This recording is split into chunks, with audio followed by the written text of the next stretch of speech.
Jesus used this beautiful parable to give a nice visual of what that forgiveness looks like. And just one point that really hits me from this is that he mentions that while the son was still a long way off, the father caught sight of him and ran and embraced him.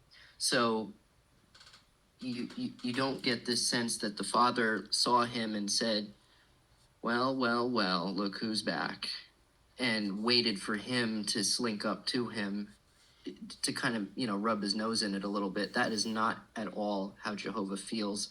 He will run towards you if you start making an effort to come to him. So just what a nice word picture that is for us of how Jehovah feels. Yeah, that's what we want to take.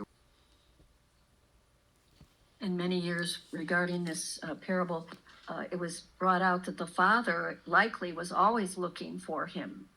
And that day he didn't look that far in that area, could have many days, but he did see him that time. He was ready for him to come. And Jehovah, when he sees us, is so patient. And here this father was very patient, and he didn't want his son to just be a householder servant, but he put him in his place like he had just left.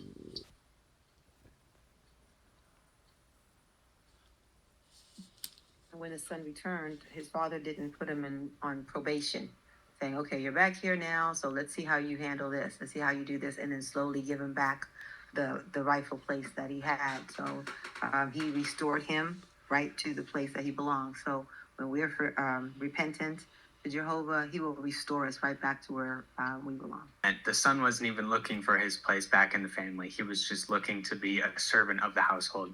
So it shows how forgiveful his father truly was to just let him right back in instead of taking up his offer just to be below him.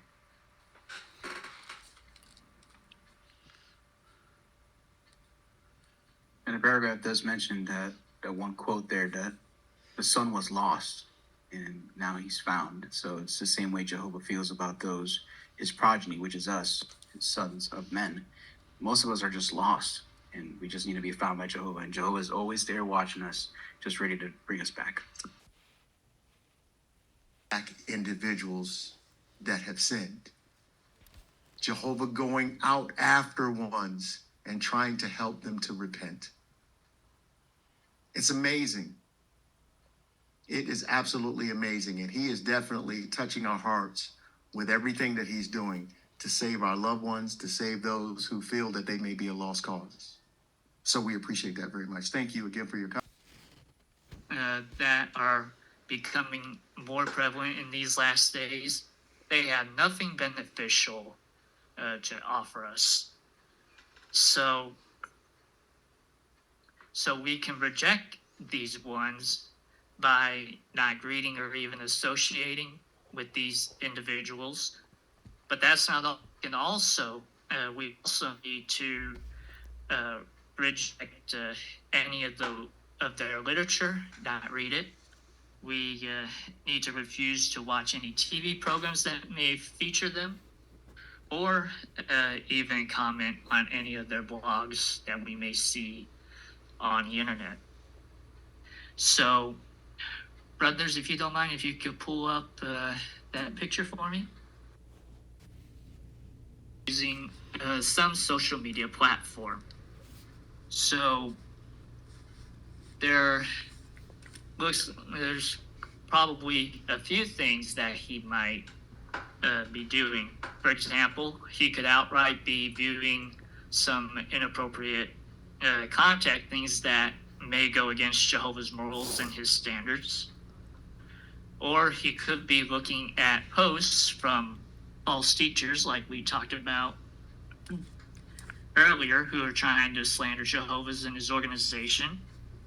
It could even be reading their comments on those posts, or even replying to those comments with the intention of, I'm going to help this person, right? But of course, we know that that doesn't end well. So another possibility is that this brother may not be viewing anything that's inappropriate on this site, but he could be spending too much time on it, right? So what that would crowd out his time for spiritual activities.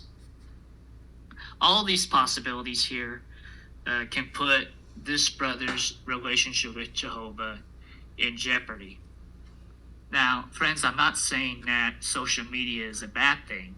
In fact, it can be very, very useful, but it's how people choose to use it. So it would do us good to maybe ask ourselves, to those of us who use social media, that could the way that I use social media jeopardize my friendship with Jehovah?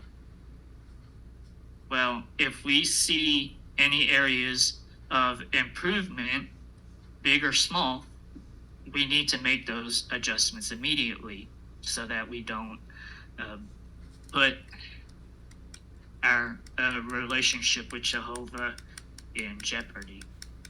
So, Jehovah has made all sorts of acts of loyal love toward us, hasn't he? So let's continue to respond to Jehovah's loyal love, like the steps that we mentioned tonight, such as showing gratitude for what he's done for us individually and avoiding anything that can jeopardize our friendship with him. And if we do that, friends, then Jehovah will continue to show us his loyal love. Back to you.